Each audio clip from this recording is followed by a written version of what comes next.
All right, guys. Good evening. Good evening, everyone. It's 7:30, and I hope everybody did that little exercise. Good evening, sir. Yep, thank you. So, anybody had trouble doing that? Anybody needs help doing that? Right now I'm like at step 3. The first two steps are supposed to be the easiest. Even the third, it's copy and paste. Remember? You do all the exercises in your Evernote so they're there. If you're asked to do something that you've done before, you just go copy it and paste and edit. That's it. You don't have to start from scratch all the time. Then that will take away the perfection that you can exhibit. This thing, guys, if you've done the homeworks and what we did this weekend, this whole exercise should take you less than 10 minutes or less than 5 minutes even.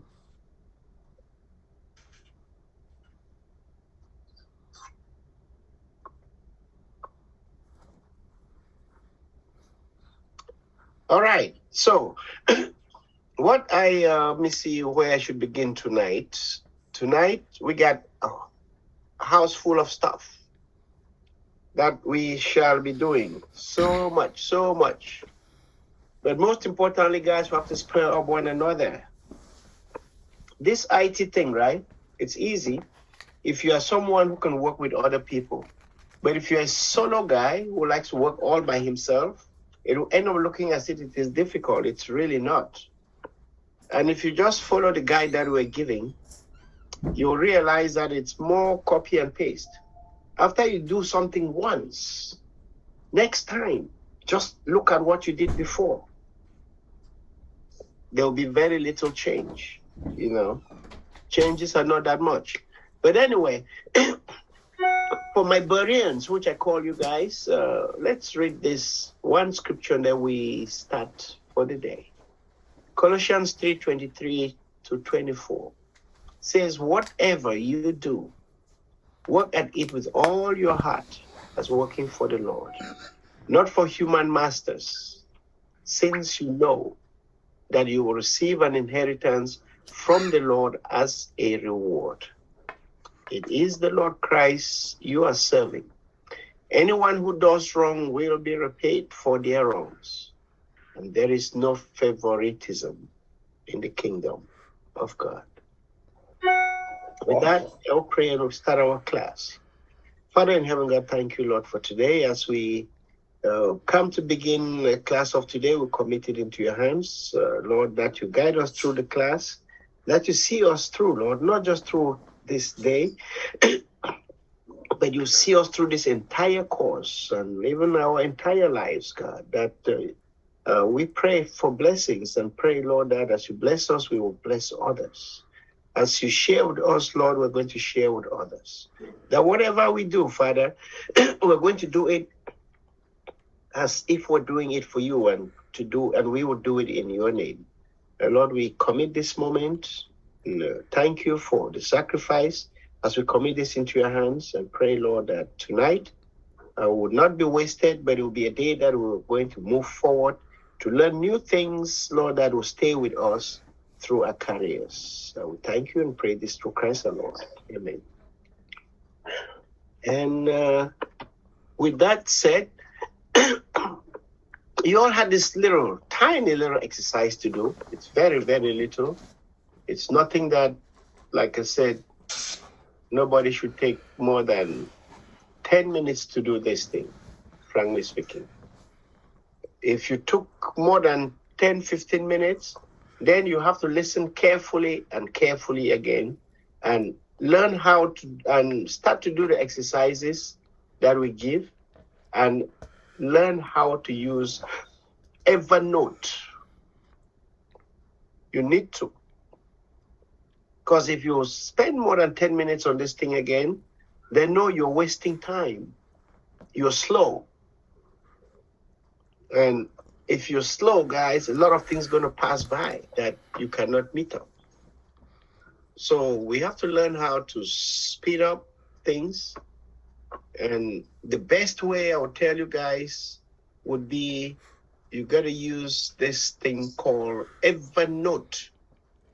Take notes and revise. Know where your notes are.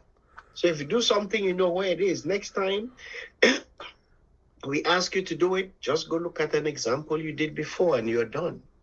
Very simple. Create a table space.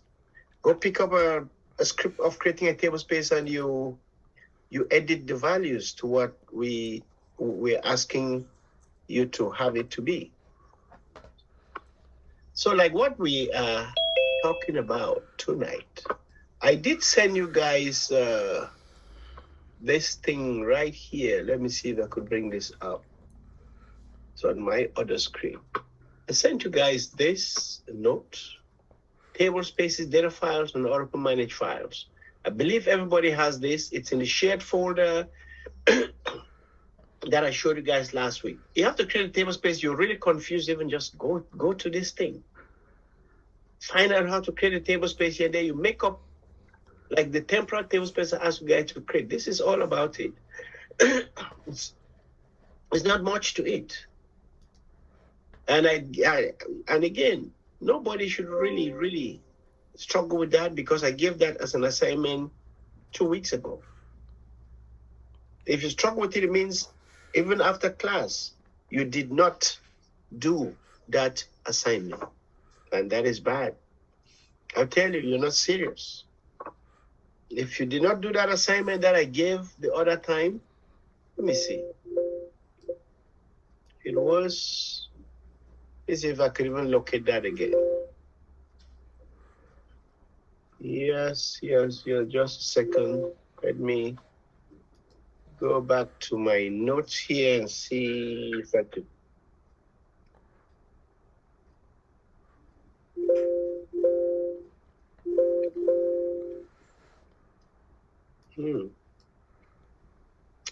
All right, am I giving some assignment?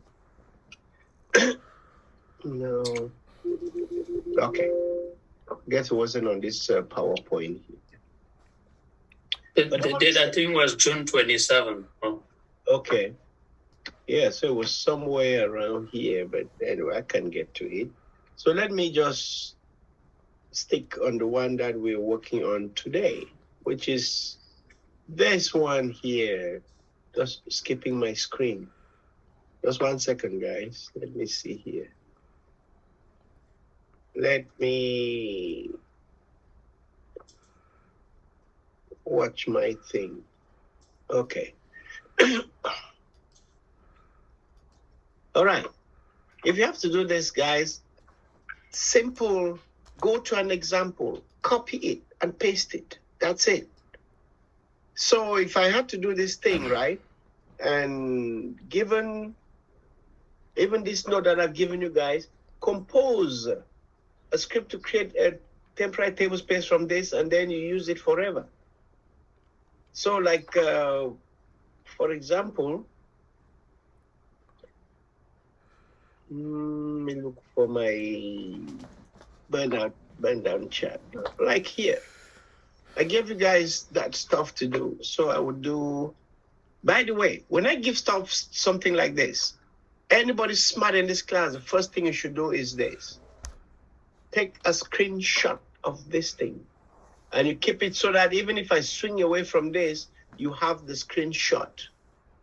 Remember, I showed you guys how to take screenshots with the Sketch or whatever that is, right? I do that and I do Control-C or come here, do copy, and I go to my Evernote. Here's the class of today. Why did I put June 6th? Today is June 5th, right? This is my Evernote for today. And I'll paste this right there. And it will stay there with me. So I just have it. So even if Cho takes away the screen, I have it here and I will do these exercises. Guys, I won't be lazy about it. If, frankly speaking, any person who could not create those table spaces today, I get really concerned and worried about you. you are not serious doing this class at all. And you may end up being a discouragement to many people. Because, anyway, guys, now let me just come back. I don't have to go do this whole thing right now. It's a waste of our time. Who created this number 4? Who did number 4?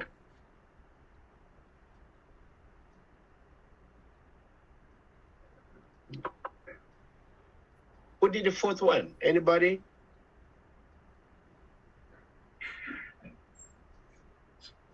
George, did you do the 4th one? Oh, I didn't get there, Prof, yet. Wow. Please. But the other ones, yeah, like you said, I just copy paste. It's the same. Yeah, it's 30 minutes. 30 minutes. Number 1 and 2 is copy and paste. Number 3, create user. We did that in this chapter 16 that we just passed. You go there, copy the script, and change the stuff. And we did grants in that same thing.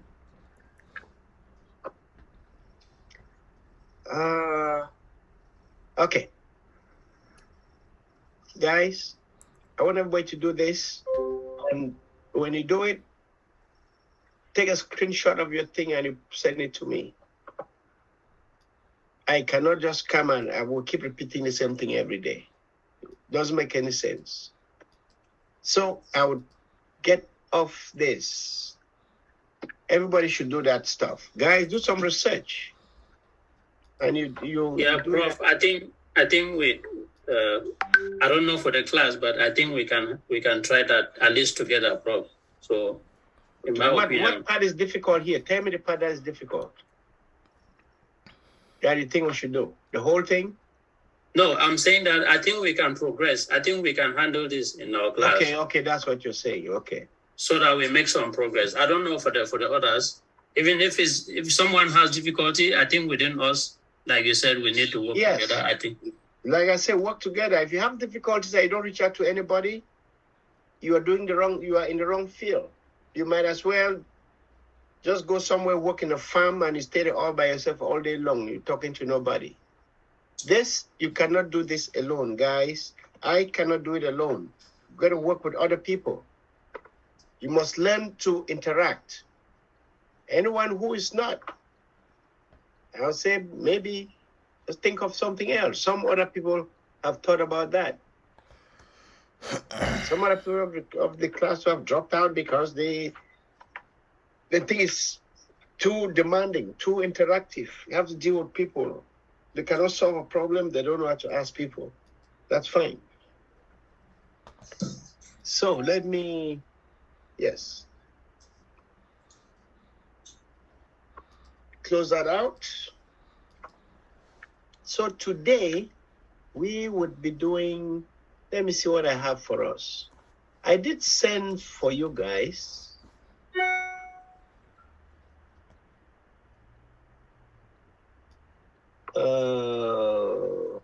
Just hang on, my dates here mixed up.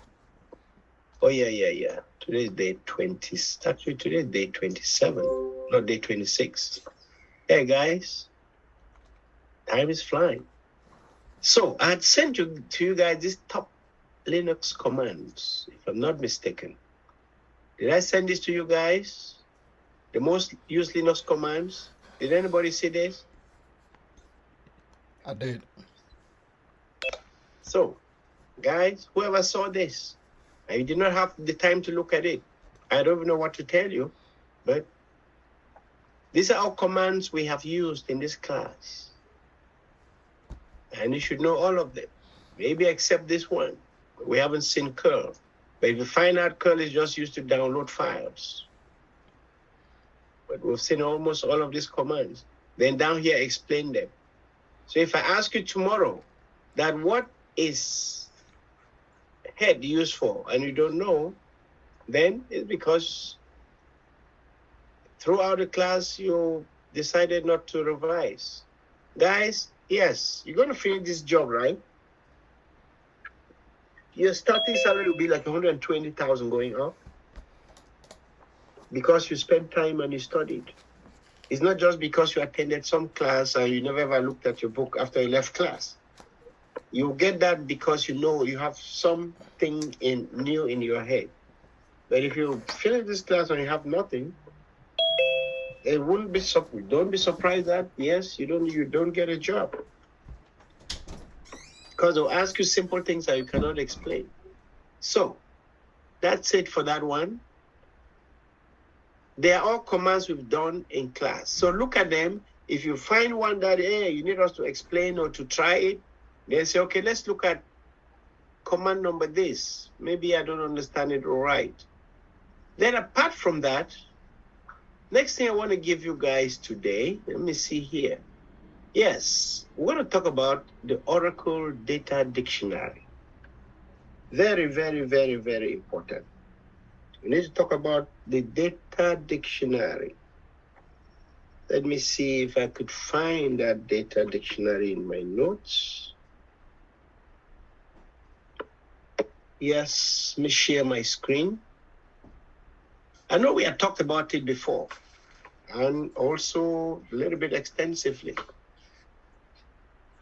But today we'll be talking about it again.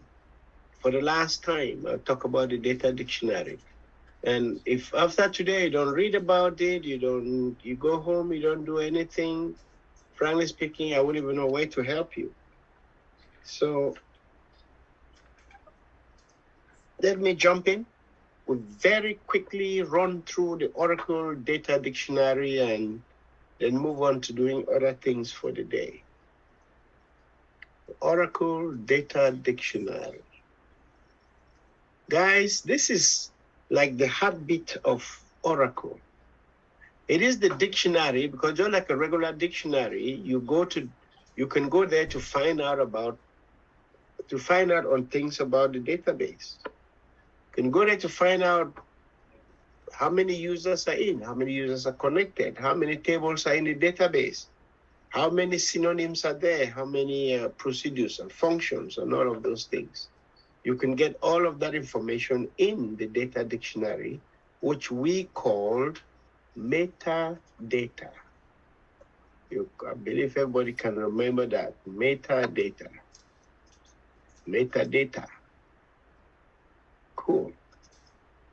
So, just 1 second. Let me share my other screen with some other stuff there.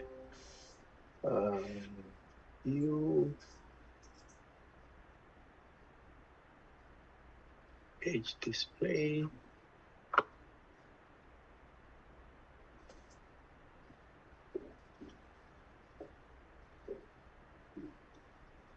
Cool. All right. Very quickly.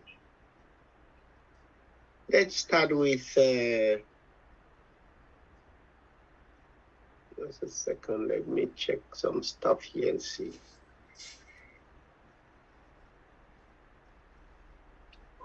The Data Dictionary. Okay. Introduction to the Data Dictionary. So that's where we are. So the first thing, if you can all recall, long ago, when we just started Oracle, now you guys would soon be old DBAs, we said that Data Dictionary is also known as the System Catalog, or just the catalog. That's another name for that thing. Okay? So the Oracle Data Dictionary can be called the Oracle System Catalog. Otherwise, we all remember that the Data Dictionary contains metadata. If you all remember, I was saying that many times. We said this thing contains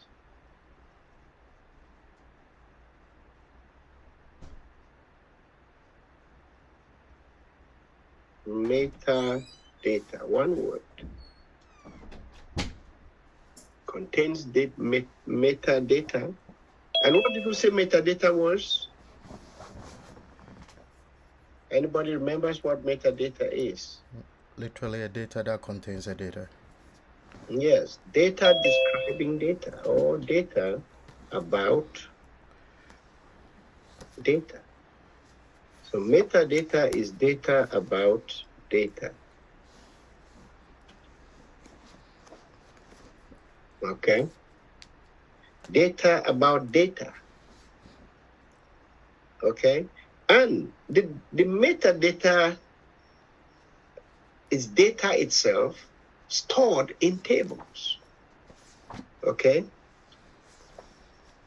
Data about data stored, let me put here, stored in tables. And guys, who can tell me who owns the data dictionary? Sis? Yep, thank you. Owned by SIS. In what table space is the data dictionary?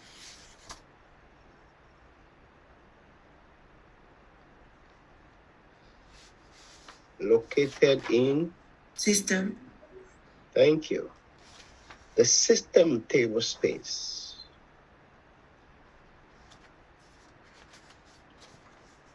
See, we've studied so much that all these things should start to fall together when we talk about them. Okay? So,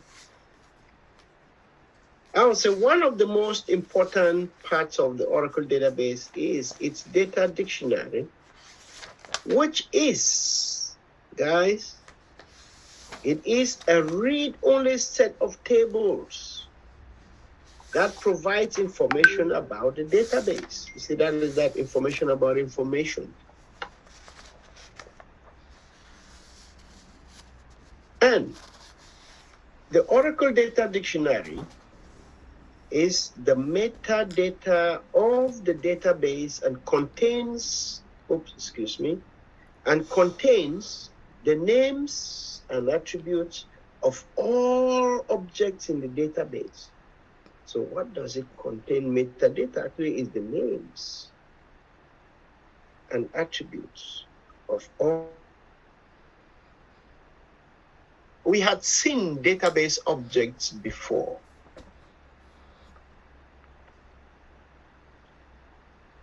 Can somebody give me an example of a database object? Anyone? A table?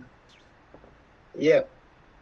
So guys, if you can't remember, can you write me down this thing here?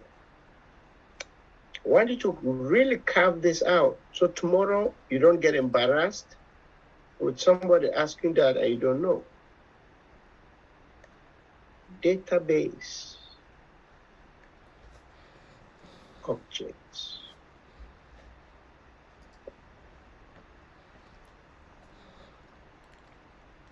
Or database objects example.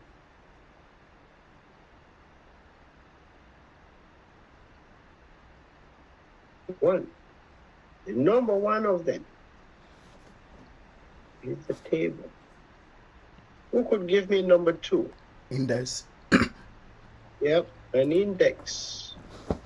An index used for quick retrieval of data. And number three. View. Yep, a view is derived from a table.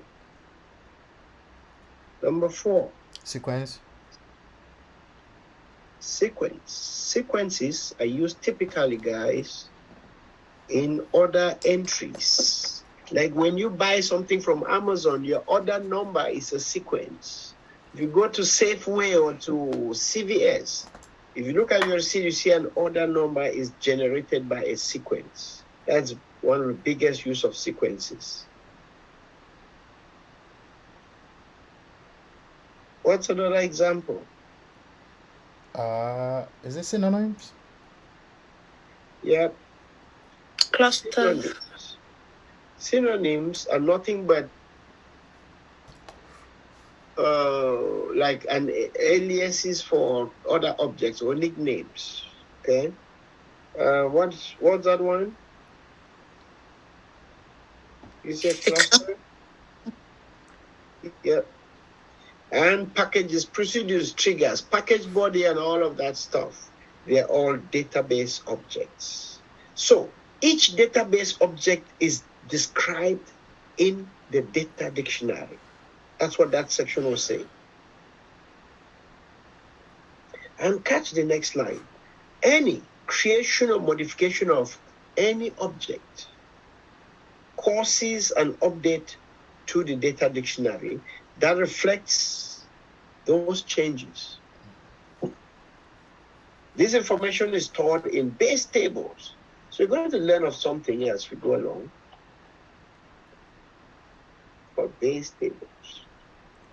In other words, guys, the data dictionary information is actually stored inside base tables that are maintained by the Oracle database.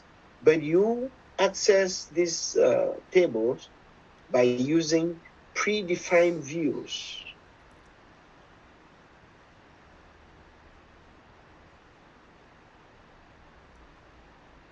You can see predefined views.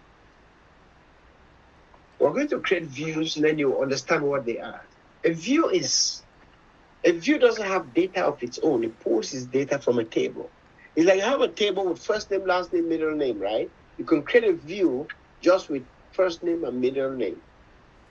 You leave all the other things like date of birth, social security number, you leave all of them out. That will be a view on that table. Okay, let's continue.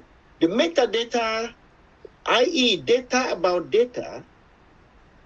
So this data about data, or rather, it contains metadata, data about data.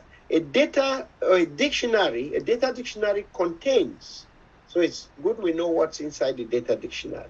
So guys, number one up there, as you can see, is definitions. So number one, definitions or structures of all schema objects. A schema object is the same like a database object, okay? In the database, tables, views, indexes, clusters. So guys, notice down there the list all or almost all of the database objects or schema objects. Number two,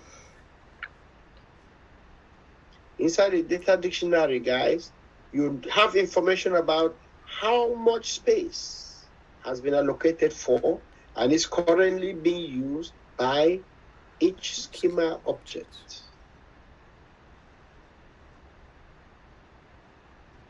Number three, default values. This is one that always intrigued me. The default values are stored in the data dictionary. What's a default? Who can tell me what an example of a default value in a database or in a table? Anybody?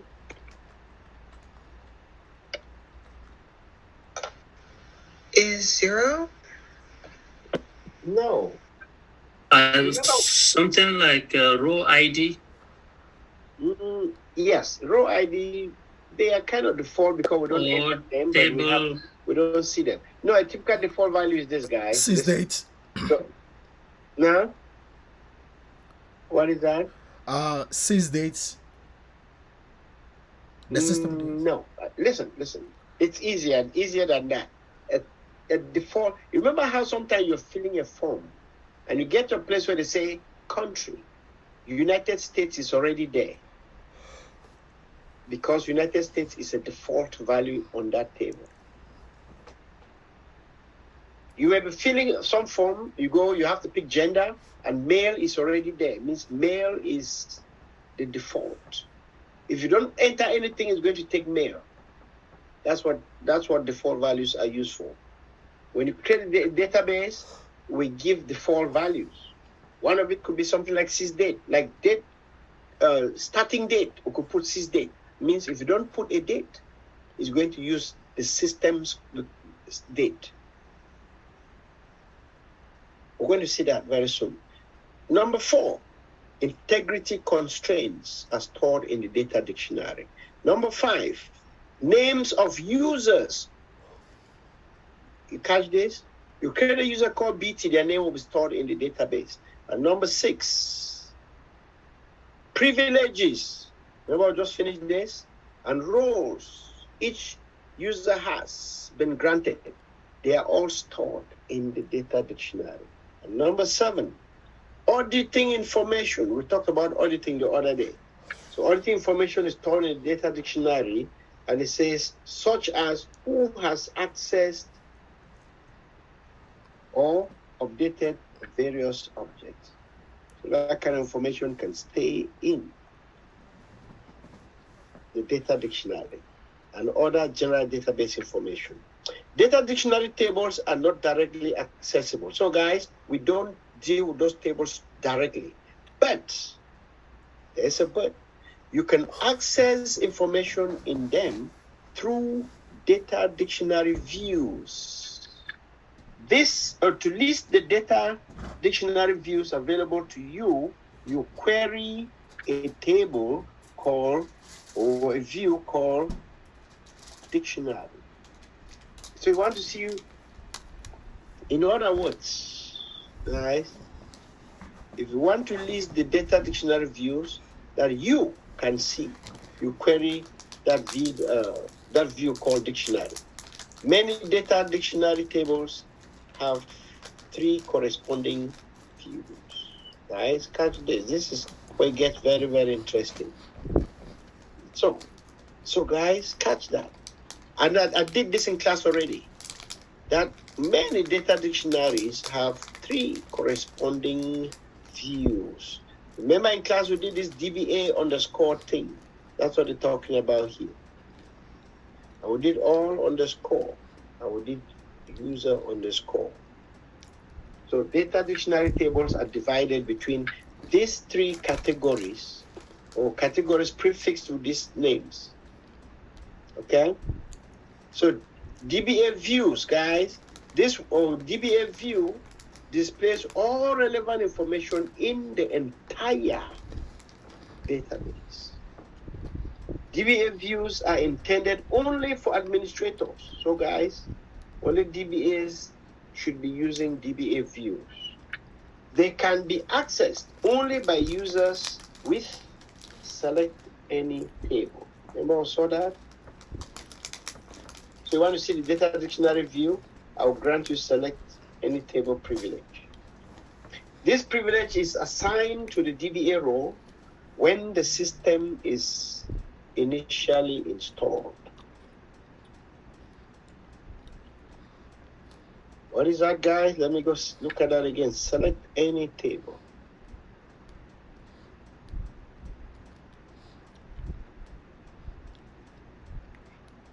Cool.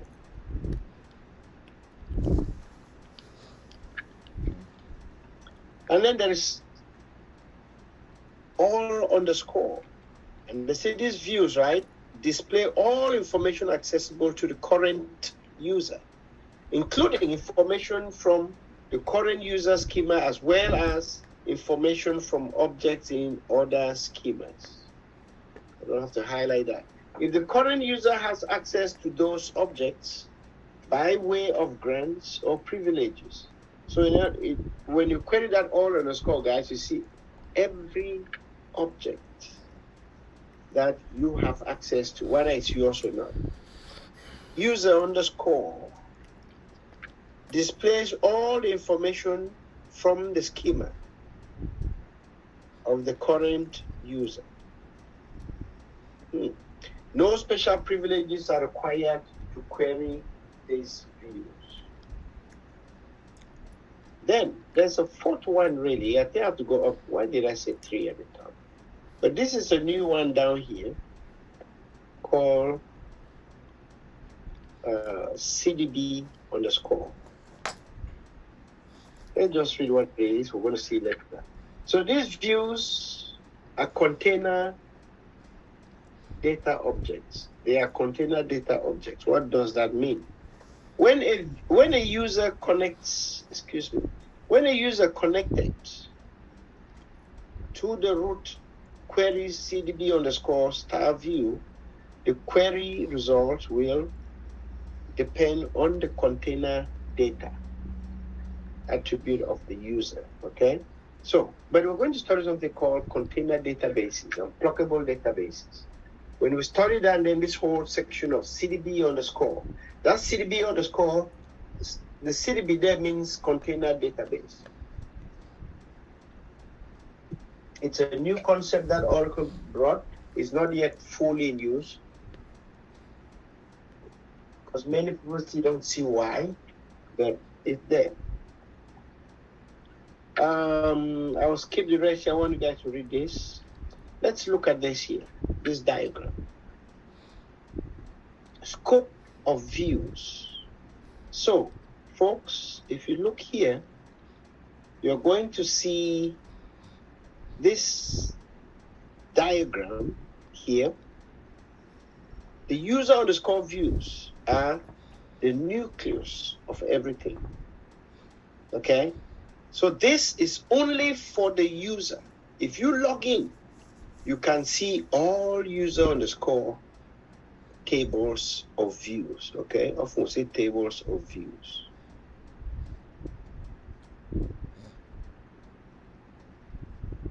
And a typical example of this that we know would be with user tables, okay?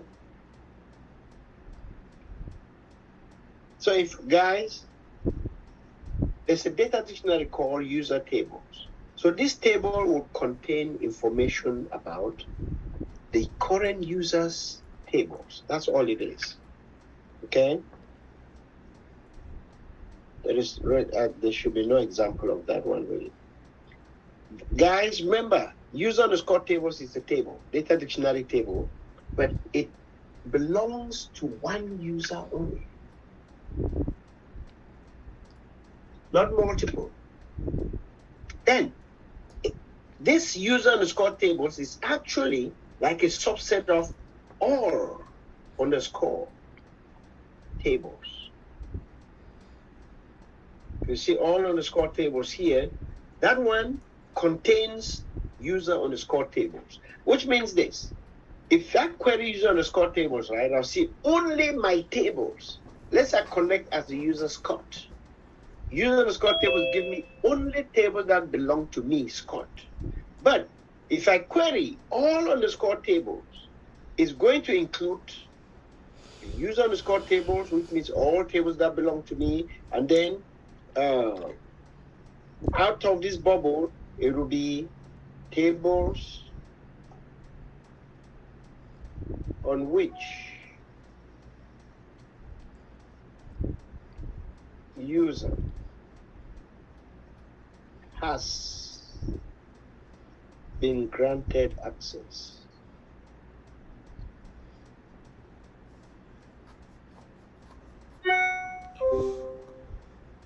So those tables will stay in here.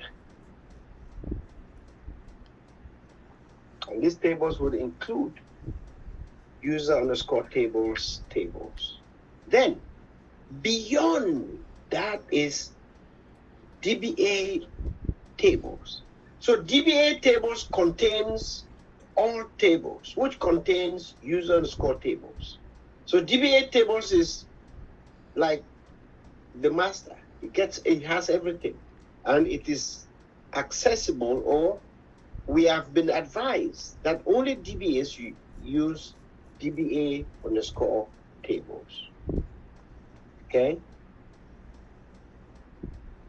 Used only by DBAs. Who knows how many DBAs do we have in our system when we created our database? How many DBAs do we have in our database, the Class T database? Who recalls? Or let me put it in other words. How many DBA logins are available for that Oracle database? 2. 3. Says. Just 2, sys and system. Yes. All the other ones were locked and expired. So if you log in as sys or system, you can query DB_tables. Okay. And I have the note here that says that DB_tables means the whole database. All tables in the database would be seen under DB_tables.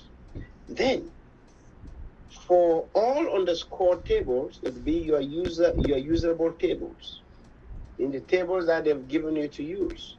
And then user_table will be just your own tables. You own it. Cool.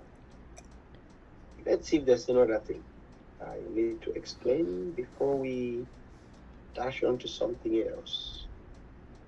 Structure of the data dictionary.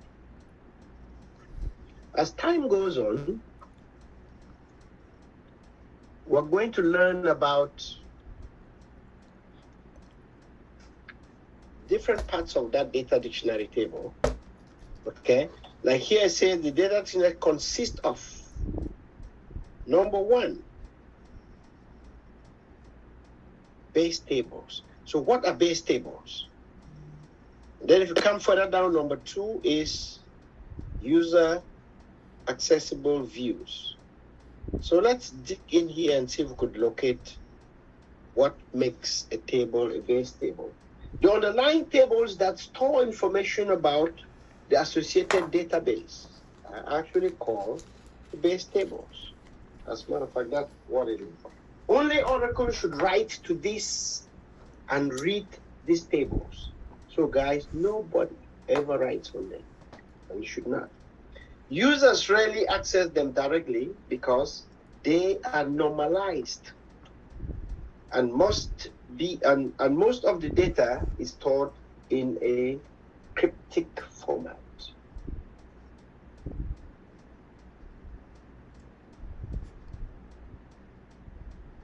Cool. But guys, for us to see those tables, right, Oracle has created views.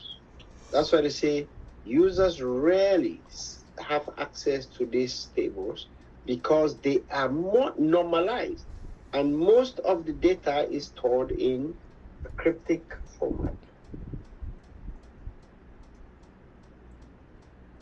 So guys, DB_, user_, all_ are actually views against the base tables. That's what this is not supposed to be telling us. Let's see user accessible views.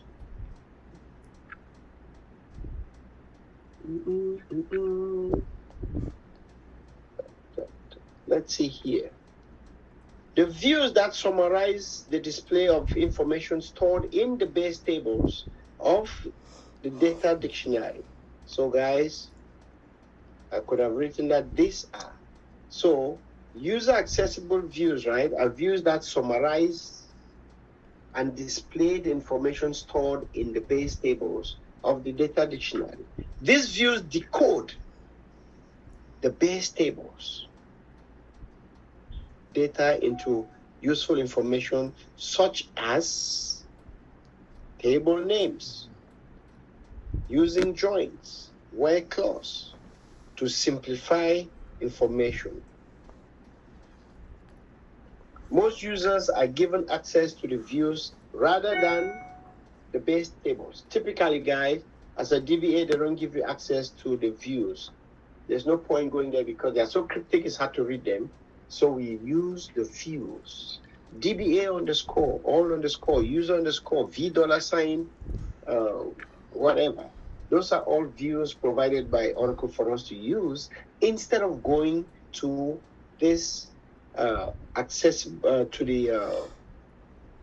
instead of going to the base tables. So let's talk about sysowner and the data dictionary.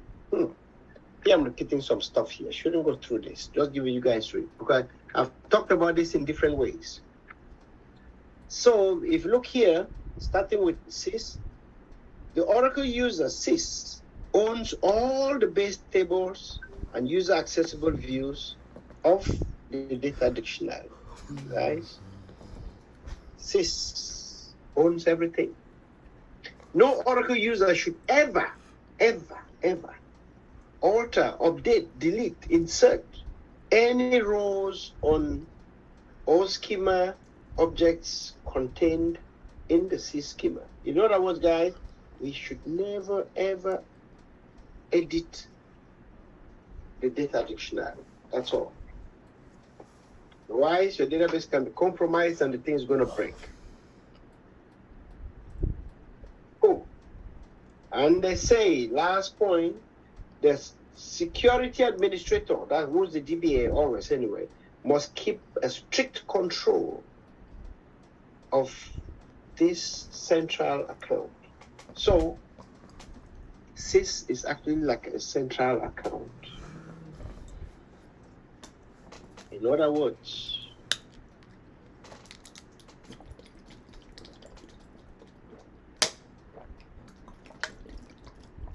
so sys is central to the database. Then let's talk about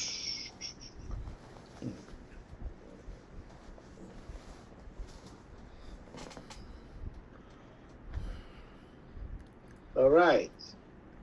Now talking about sys again. Yeah, I think I should skip this. All the base tables and views for the database's data dictionary are stored in the schema sys. These base tables and views are critical for the operation of Oracle.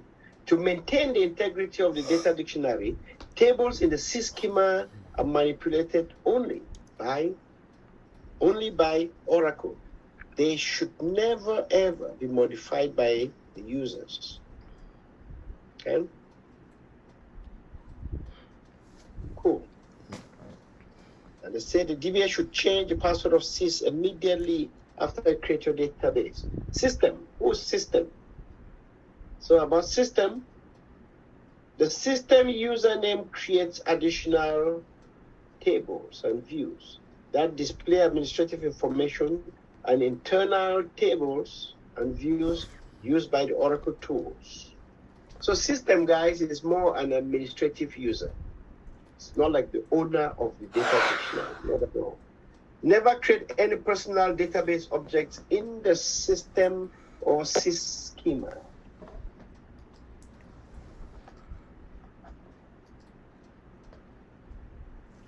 Then it says system is a little bit weaker. Oops. The system is a little bit weaker user than sys. You can see that. So system doesn't have the power of sys. For example, it has no access to the so-called X dollars tables, the very internal structure tables or the very internal structure tables of Oracle. That doesn't sound right. But all the same, guys, what you should know is this. We have two users that come with your database, sys and system. Sys is the most powerful user, owns the data dictionary, the guy who could do anything to the database. But system is created for additional purposes, more administrative purposes. So sys contains some tables and views used by administrators. And they tell us in the first place never ever to connect as sys, never ever to change anything as sys. How? Let's read the next thing, guys. How the data dictionary is used. Guys, how do we use this thing? The data dictionary has three primary uses. Let's see if we could dig this out. What are these three primary uses? So number one is Oracle accesses the data dictionary through, let me see. Yes, Oracle accesses the data dictionary to find information about users, schema objects, and storage structures. Yep, in other words, guys, we use the data dictionary to look for information about information in the database that we are running on there. When you know about your tables, your users, you get there. Then the second point there, the Oracle modifies the data dictionary every time that a data definition or DDL statement is issued. And our next one, any Oracle user can use the data dictionary as a read. Hold on. Let me highlight this with a different color. I use the data dictionary as a read-only reference for information about the database. That's a cool one. So, any Oracle user, like we created, there's Scott, there's BT, all those users that will create. That's what they're talking about here. Data in the database, no. Data in the base tables of the data dictionary is necessary for Oracle to function. Therefore, what? Only Oracle should write or change data in the data dictionary. Let's say Oracle provides scripts to modify the data dictionary tables when a database is upgraded. Yeah. Every time we upgrade, guys, we must update or upgrade the data dictionary also. So that's it. The next thing I want you guys to see is we're going to log in and find out which are the DBA views, which are the which ones were they again? User_views and all of that. And guys, what here now? It's Oracle Data Dictionary, which is called System Catalog. And guys, the data dictionary, highlight here, no. The data dictionary is also called metadata. It's called system, and it has to do with system and object privileges, contains them. There's a data dictionary structure that we're going to look at. And that structure, as we saw, right? The data dictionary structure is made up of some 4 groups of tables, as we saw. Like user underscore, underscore. Let me see, user underscore tables. Okay. User underscore, comma, all underscore, DBA underscore. Then there is $$ tables also. Now, what if we want to see the different database objects in the data dictionary? What do we do? Guys, we are going to actually use this. There's something called DBA. There's a data dictionary view called DBA underscore objects and all underscore objects. We're going to query these to find out the different, how many of each group of these views do we have. So guys, I'm going to log in as sys. I'll just check this. You guys are going to see. Then I'm going to describe that table. DB underscore tables. Why do I describe? Who remembers why I describe something before I write my query?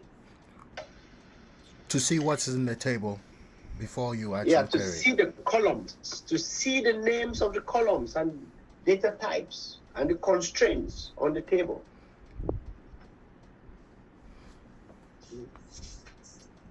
As the content of the table. 1 second, guys. Just one quick second here. Let me come.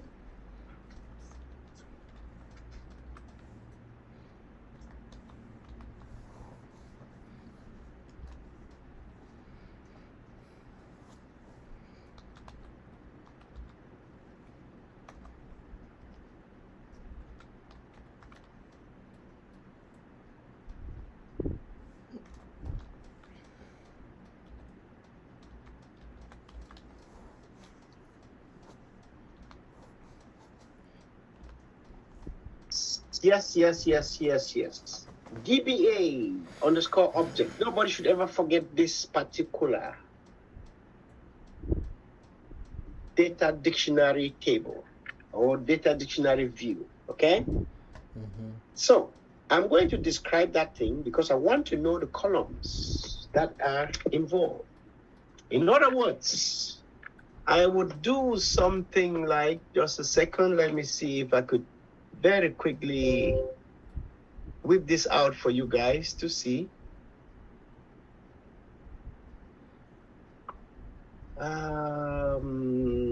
What do I need? I need this thing running, isn't it?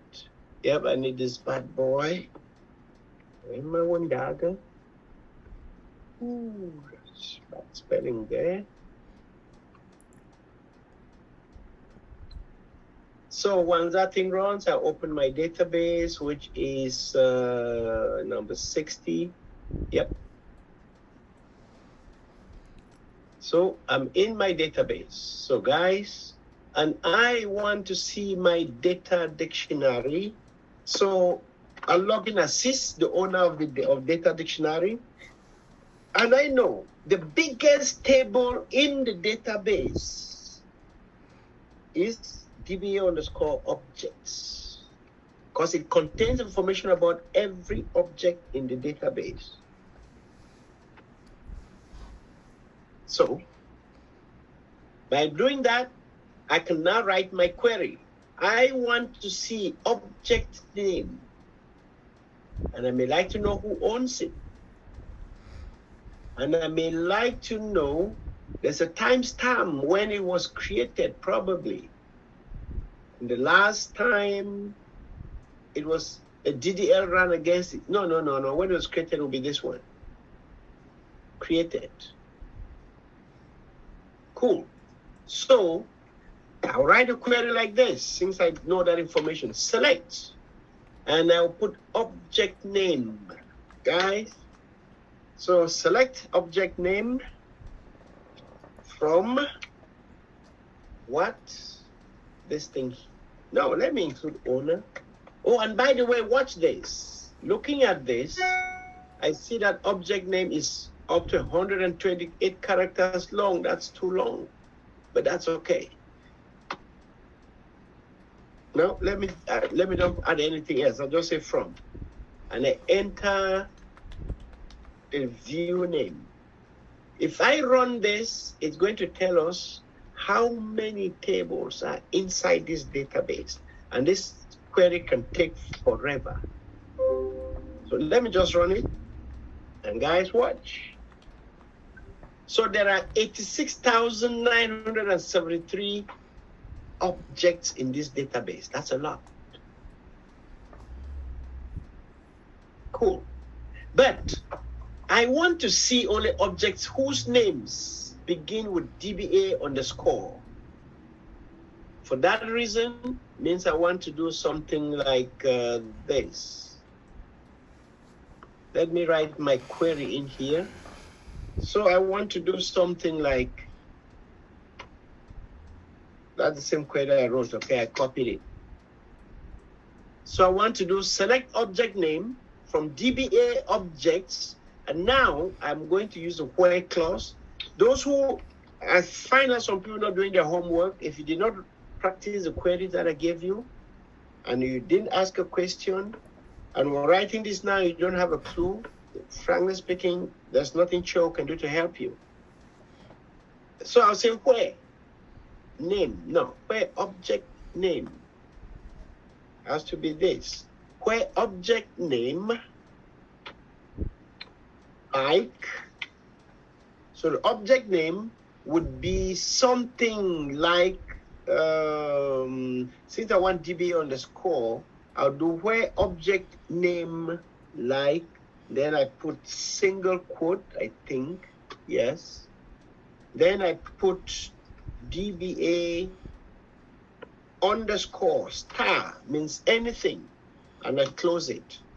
Let's run this and see if it gives us anything like that. Woohoo, no rows. Somebody help me. Somebody help me. Let me see here. It should be. Did I write that query wrong or something? Where object name. Yeah, should be where object name like. Oh no. Now I remember, it's not a star. Inside SQL Plus, you don't put star. You put ampersand. That's a The wild percentage. card. Yes, the Yeah, percentage. I was going to ask about Yeah, thank you. It's the percentage. before and after. No, for now, everything starts with DBA underscore, so I don't have to put it before. Okay, yeah. Run that. So guys, 1,685 objects begin with DBA underscore. Same thing. We also saw that there was a data dictionary view or a set of views that begin with all underscore. And there's another one that begins with user underscore. So let me go here and I'll change this DBA to all underscore. And instead of that here, I also use user underscore. So guys, the game of copy and paste. You better learn how to copy and paste. Otherwise, you keep typing and you're typing slow, it's going to take you forever to finish anything. So for all underscore is 1,000 that. But guys, if I was just interested to know the number, this is what I could have written, isn't it? Could have done this? No. Do this and I do that. I do count.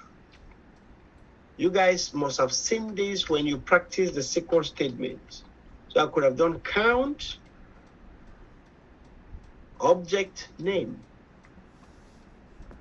If I run this, it should give me one figure because count is a function. A function returns one value. So the same thing, I go down here to this other one.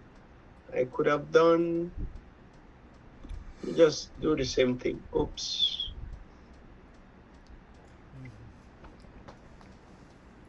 Paste that, and we do replace this with count. What? How come things look brighter? What did I do? Oh, I wanted to replace just this. Stand on 1 second. What did I do? Okay, I was trying to copy this since I don't want to type. And I replace this with it. Yeah, actually here. Cool. So if I run that with the count, it should give me just the number. I hope you guys have practiced this sometime. Because if you didn't, if you did not practice the SQL statements I gave you,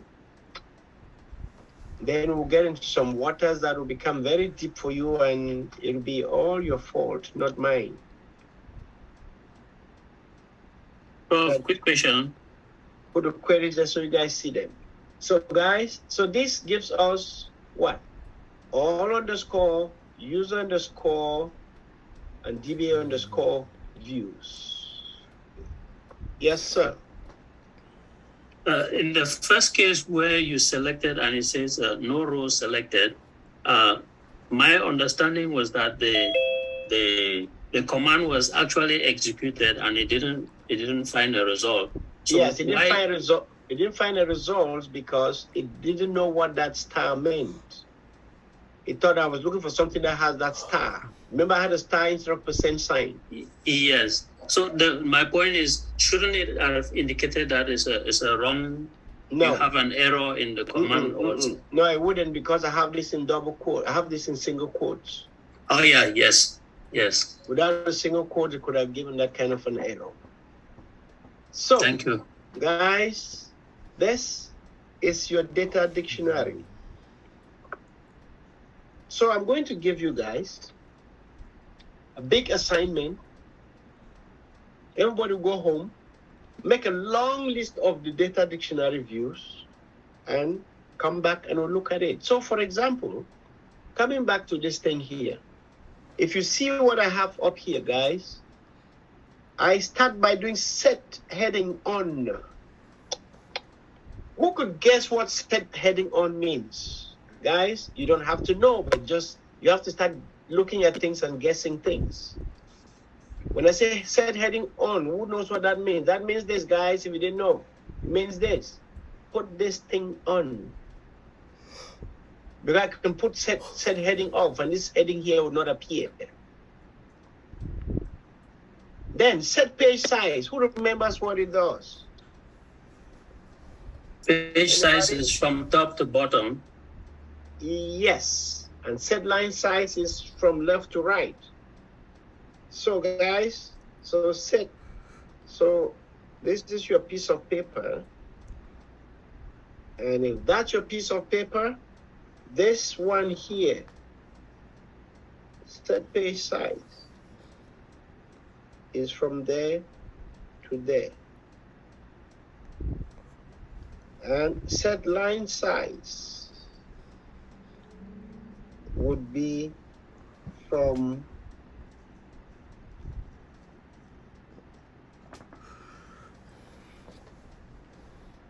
there to there. That's set line size.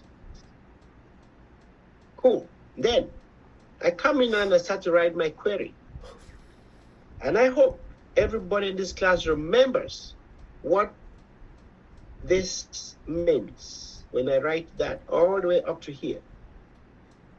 I've written that in class like a dozen times, and I did ask you to write it down.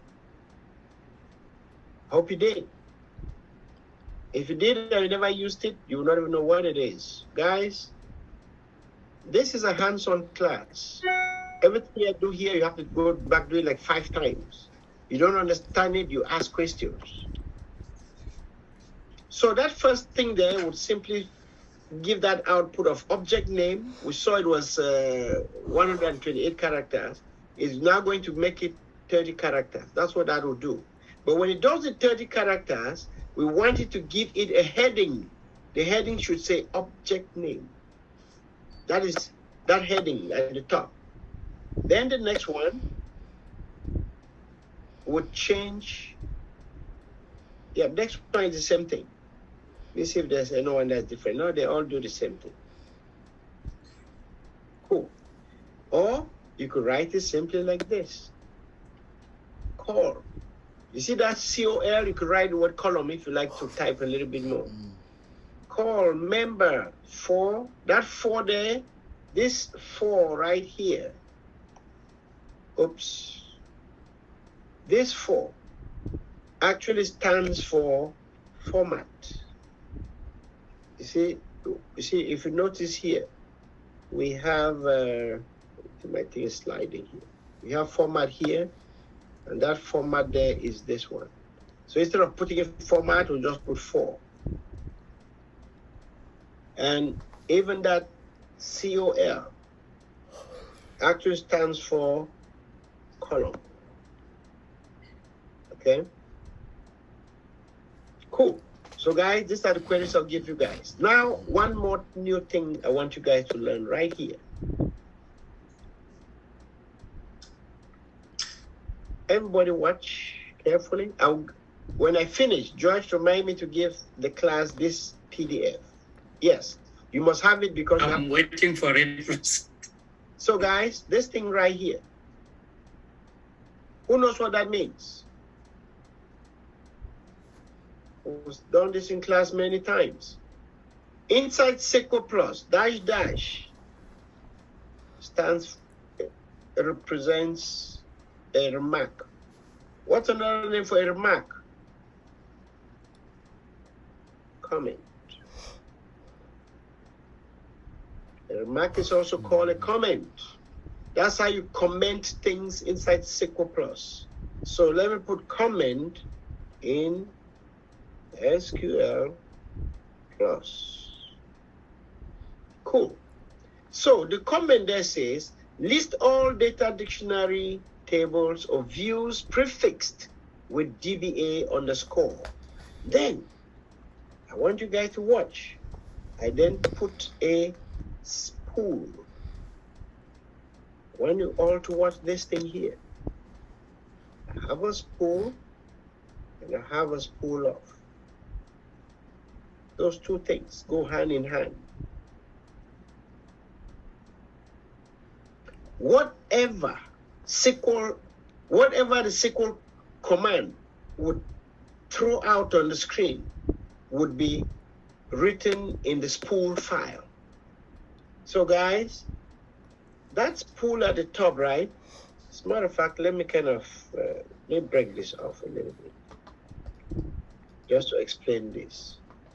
That spool at the top means start spooling or start writing out. Let me call it writing.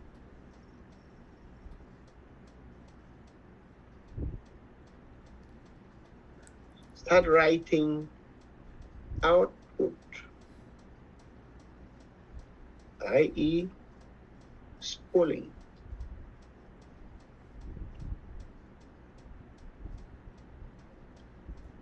Output into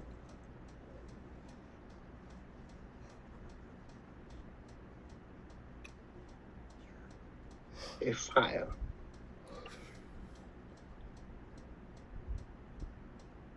And where is the file? This is the file name right here. Guys, we're talking about that. This guy and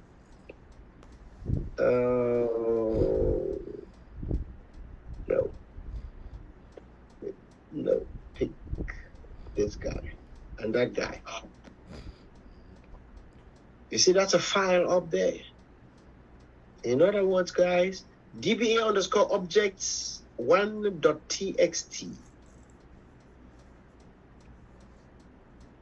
That will be a file to be created by spool.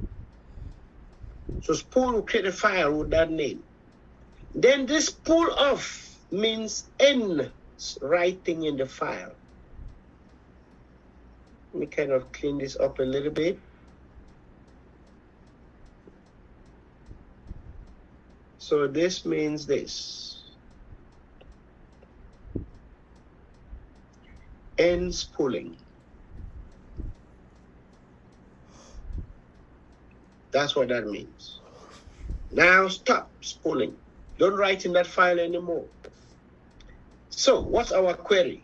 The query is select object, name, owner, object type from DB underscore object, where, I want everybody to watch this where here, where owner not like, so the owner is not going to be public. There's a user, we saw public the other day, guys. We were told public is not a user.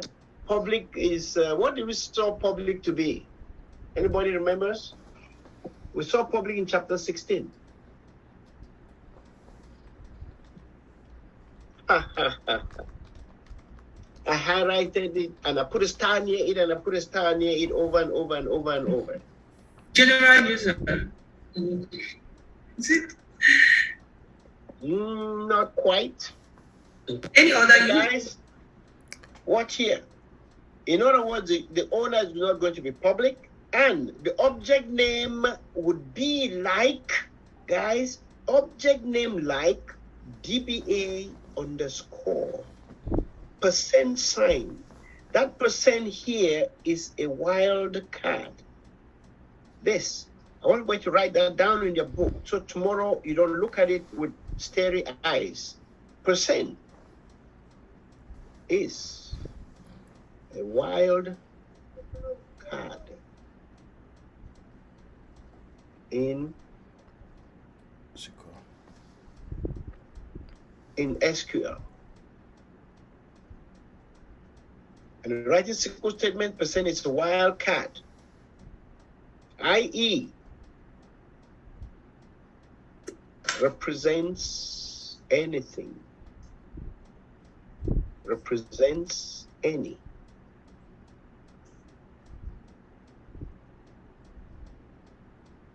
any character, we just call it. In this case, we don't care if it's a number, we don't care if it's nothing. But when you look at this, that means whatever we're looking for begins with DBA underscore and it ends with whatever. We don't care. And then, guys, what's the next one? Order by one. Who knows what order by one here means? Anybody? Order by one. Guys, I gave you guys some homework. Those 32 SQL statements, if you went through them, order by was one of the things that was stressed in there a whole lot. Like in the first 15 examples, you're going to see order by. I want, guys, if you don't know, right, can you open your textbook? Like on 4-5 lines, just fill it in with order by. Order by has to do with sorting. So what does it do? Sorting the data. No, not really. So what does it do in this case? Watch here. Order by. It select the list. Order by one. You're right with sorting. But order by. Order by to yes, arrange or and rearranging. Oh, so Yes. in this case, it's going to In this select. case, by It's going to one. Let me select. show you guys. Going to select the By first one column. here means the number one column that will be given as an output. In this case, everybody look at the query. Which is the number one column that's going to appear on the screen? If you write this query.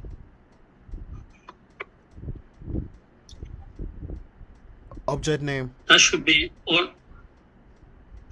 Object name. That means it's going to arrange the data by object name. If I had said order by two, it will be arranged by owner. You guys, are you guys seeing where he saw it from? Guys, Yes. we're talking about this right at the top of the screen. Right after the select. Yep. Select object name. That's the first column. Owner, second column. Object type, third column. So we say order by 3 means we're going to arrange by object type. Order by 1, object name. Cool. So guys, after you understand all of this up here, I would not explain anymore because all the other queries are exactly the same. Please, you go home with tears. I'll still beg you, go back, practice those SQL statements I gave you. If you missed them or you decided not to, and you want to do this Oracle thing, you want to know how to write simple queries, go back there. So guys, so we're going to spool that into a file called, where is that again? DBA object. Then our next query is list, right at the top of the screen, list all data dictionary tables or views prefix with all underscore. So you notice here, I do my spool again. I do spool all underscore objects.txt. So it's going to create me a text file. And that text file will be called all underscore objects.txt with whatever query we're writing in here. It's the exact same query, except that I am now using the word all underscore instead of db underscore as at the top. Okay. Then for user, our next one, next one is user underscore. So we are going to also write the query and we say where object name like, guys, where object name like user underscore % order by 1. Then After that, we're going to go to the dynamic performance views. So guys, if you don't remember what they are, please, you want to print this in your book. Dynamic. You never want to forget this word.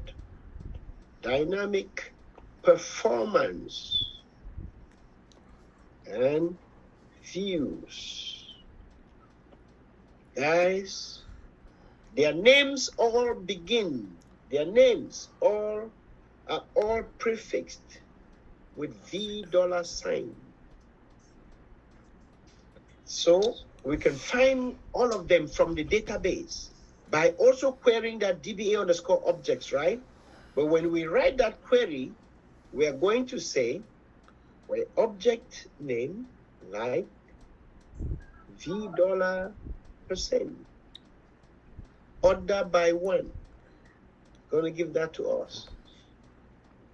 Cool. And there are some other crazy tables, right? Whose names actually begin like this. $. Wait, is that the same query? Hang on. Select name type.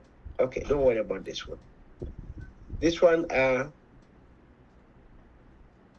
there's some tables called fixed tables. We'll see this only in performance tuning. Those fixed tables are totally separate. They also have the $sign tables in there. Then there are some dynamic performance tables whose names begin with $. We could also find them by writing a query where we say where object name like V or GV $%. Then we pull off as usual. Then let me see another set here. Oh, the CDB. There are data dictionary tables whose names begin with CDB. So we also write a query and we say object names like CDB $. Will give us that. So by so doing, right, you can now know the names of all the dynamic performance tables, all the data dictionary tables in your database. So let me bring this and oh my God, it's 9 o'clock. I got so much to do. After this, we're actually installing Oracle 11G. Then, before you leave this page, mm-hmm. The section where you talk about comment, Yes. just like with the spool, there is the beginning of comment. How do you know the end of the comment? No. Comment like that is one line. Dash per line. Okay, it's per line. Yes. If you want it to cover more than a line, you actually do it like this. Then you come down here, do it like this. All of these things in here will be commented out. In other words, Oracle will not read them. Oracle will skip over these things. That's the reason I was. So there's a different comment for that. Prof, quick question. So where is those text file going to be saved? In whatever directory you are. And Okay. I am going to do that now, and we all see how that works. Just a second, let me look for a clean.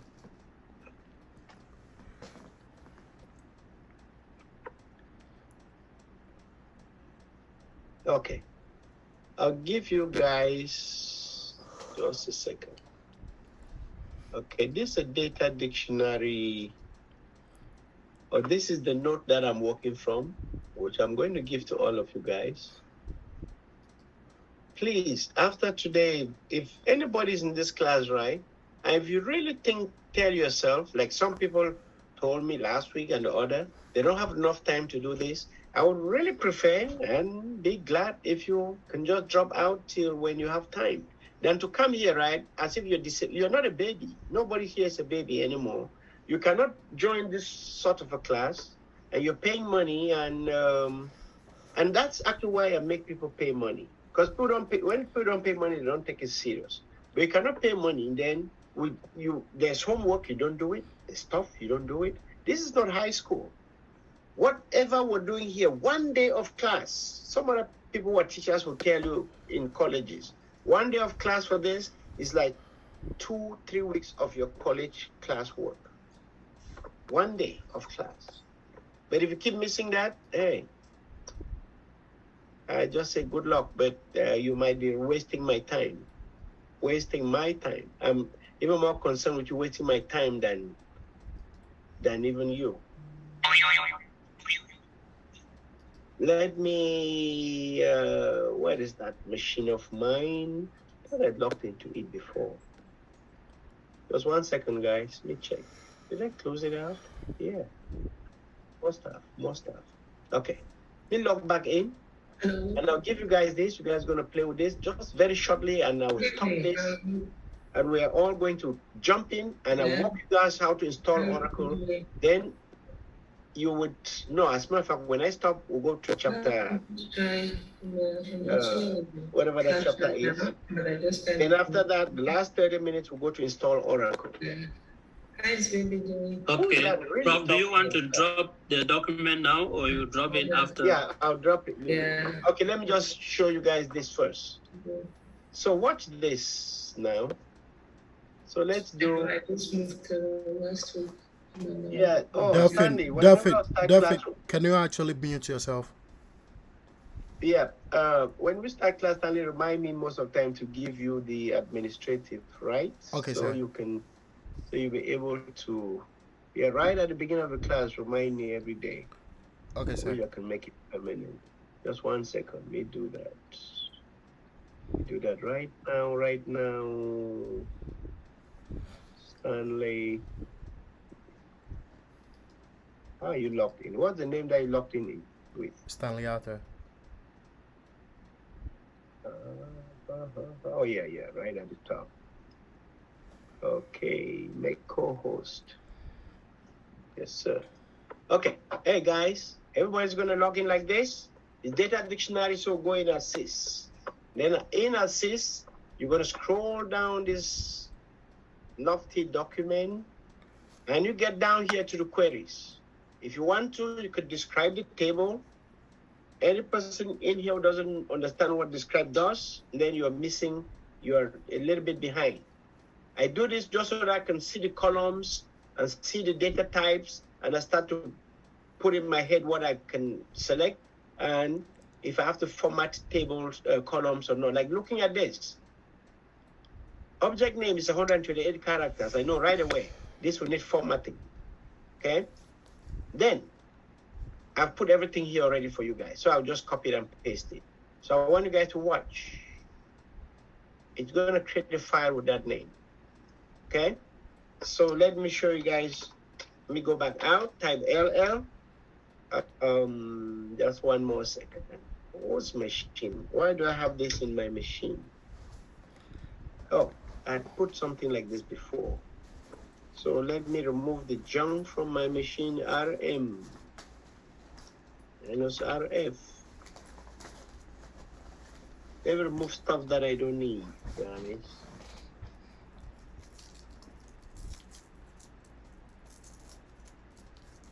You haven't shared the document with us, sir. Yes, class. So I do that. Let me type LL. So now, guys, watch. There's nothing in this folder. That's my home directory. So I log into the database. Then I'm going to run this query all the way to spool off. That's where it ends. Paste that. If I exit right now and I type LL, it created, let me see, it didn't create the file. Oh, I didn't exit yet, sorry. Exit. LL. There we go. So it created a file, but there is some little boo-boo somewhere. This is a file I wanted to create, but there is something, I need to fix something somewhere. Doesn't like something there. So let me type RMOF tab, boom, that's gone. Okay, that's the file that was created. Where did it pick that stuff from? Off, exit.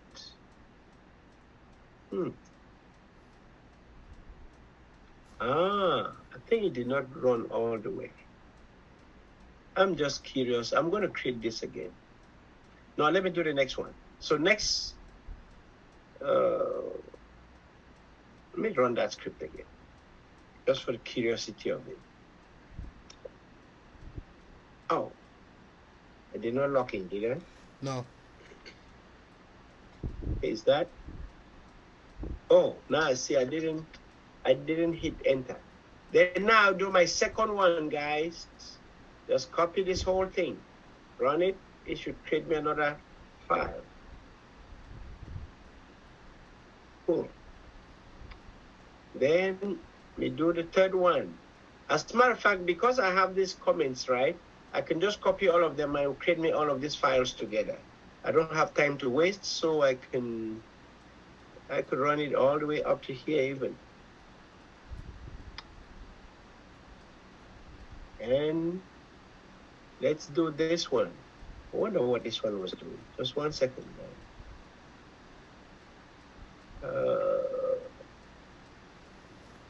One second, let me check something here.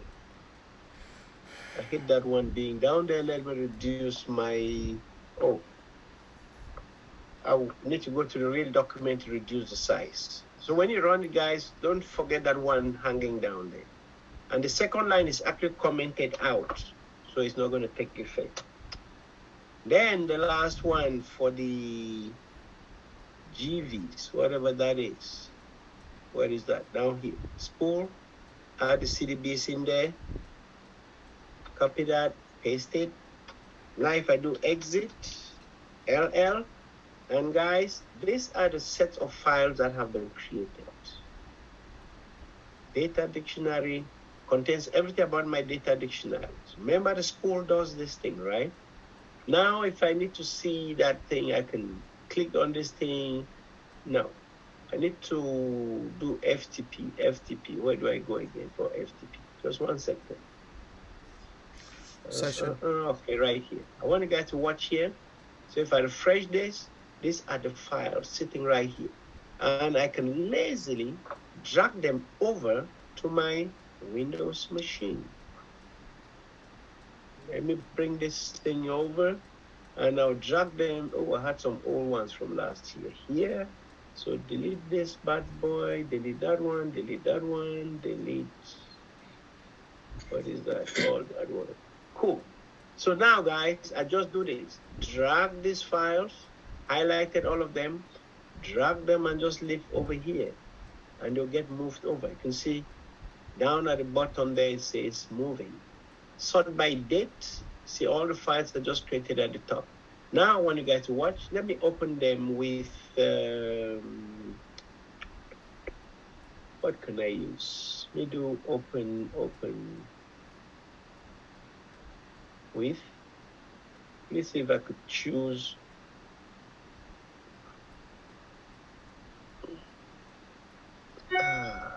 That's that file. Okay, it's not there. Forget that. So I'll open all of them with Notepad++. So right click and I pick this guy, Notepad++. Opens all of them on my other monitor and these are the files. Let's see, can I make them bigger? Oh, too big now. So now guys, the first one DBA underscore. So if I'm looking for any DBA objects or file, I can find it in here. For example, we have done tables, right? I can look for maybe we do Control F. Where is that? Control F to find. Where is find on this thing? We Control F. Huh. Or search this thing here. Just 1 second. I'm curious. Where's my search? Should be able to search with this thing here. You go to view, search, yeah, fine, Control F. It appears somewhere that I don't see. If I type DBA underscore table. Anyway, let's just look. Let's look for DBA underscore table. They are arranged alphabetically. So if I scroll down and down and down and down and down, I can now see DBA underscore tables. It's a data dictionary table. There's one called DBA underscore synonyms. DBA underscore syspriv, that means system privileges. DBA underscore table spaces. DBA underscore table space groups, table space threshold, table space that. DBA underscore tab calls, that's table columns. And then table columns. I know these two are about the same thing. And DB underscore triggers. DB underscore, looking for one that we may know. DB underscore users. DB underscore undo extends. So guys, any DBO table you find here, and there, how many of them? 860 DBO underscore objects. Now let's look for the CDBs. There's no CDB because we're running Oracle 11. Oracle 11 does not have CDB, so it's 0. Cool. Then all underscore. Let me scroll way down and see if there are more. Are there more? Nope. Guys, watch. This is all underscore tables are 575, while DBA underscores are 860. So there are more DBA objects than all underscore. And now we can even look for all underscore tables in here. All underscore tables, all underscore synonyms, all underscore tab columns. Everything I have DB underscore, right? You have all underscore that same thing. All underscore triggers. Let's see. V $sign. These are the dynamic performance views. Let's see how many of them we have on Earth. 644. So you could look for V $sign. Since our biggest used thing is tables, let's look for V $sign table and see if there is anything. V $sign table space. There's no V $sign table, believe it or not. Yes, there's no V $sign table, but there's V $sign table space. There's V $sign temp file. This is the file inside the temporary table space. There's V $sign temp stat. This will give you statistics of the temporary table space. Remember, the V $sign ones are used for database monitoring, while the DBA underscores are used for database management. Two separate things. Cool. Let's see the next. User underscore objects. So user underscore tables you can find. Let's go down and see. User underscore, pass them. RSTU. Yep, user underscore tables. Line 416. User underscore table spaces. User underscore triggers. So on. Then the GVs. GVs are quite many, huh? They're 514. Let's see if there's GV underscore tables. Remember, we love tables. But that's what we'll deal with the most, believe it or not. GV underscore RST. No, there's GV underscore table space, but not tables. Cool. Guys, that is the Oracle Data Dictionary. Close that thing. And right now, like you were asking, I'll drop this in the group. I'll drop the new one and the old one because it's easier to copy from the one that I've not highlighted.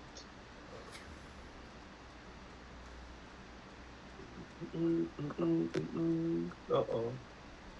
Whoa. Let's go to this thing right here. And that is the class group right there. Yes, Lala. I would copy this, drop it right there, and I want everyone to download that. And because this thing is so important, I would put it in our, let me see, I need to keep it inside the class Evernote. So nobody someday tell me they've forgotten about the Oracle Data Dictionary. Nobody.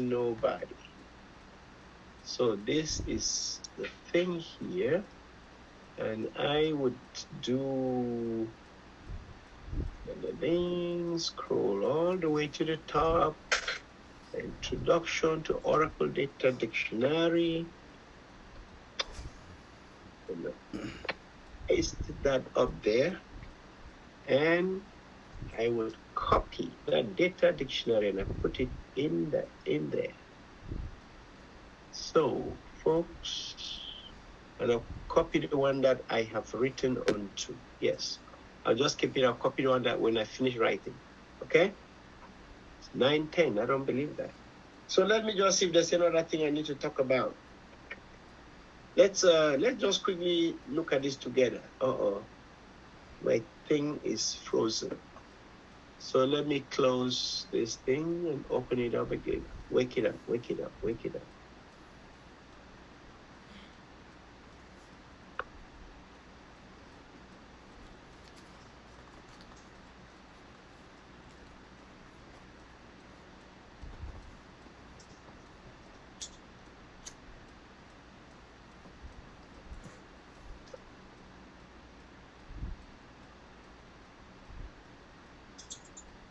Cool.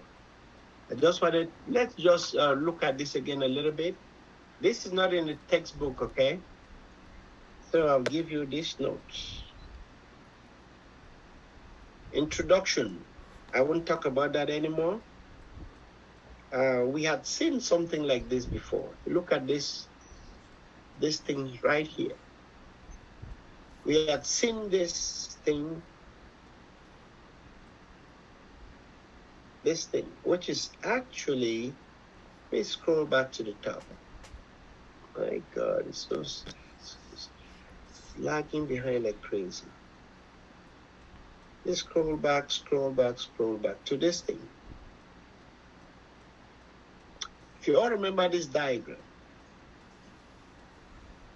that shows how these groups of things are related to one another. If I go back down and down, yeah, we have to change laptops soon. But the lag is horrible. Yeah, it's lagging. Let me start my other computer right away because this one might be crashing soon. So guys, if you check here, we have done something like this. I've written this in class. This is the hierarchy, right? Because if you look at this thing, you're going to see over here,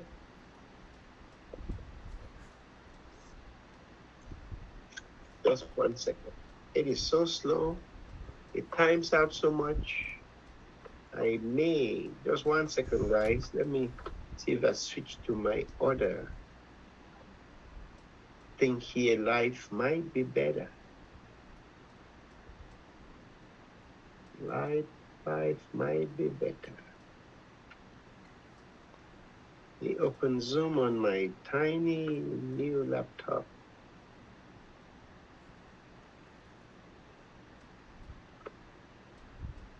And I share from there. Just 1 second, guys. No. I want to do join maybe.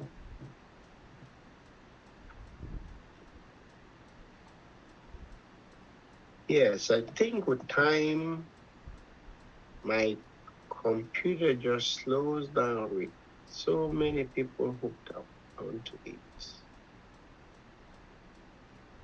Anyway, but if you look at this diagram, but let me just finish here and then we take a few minutes break.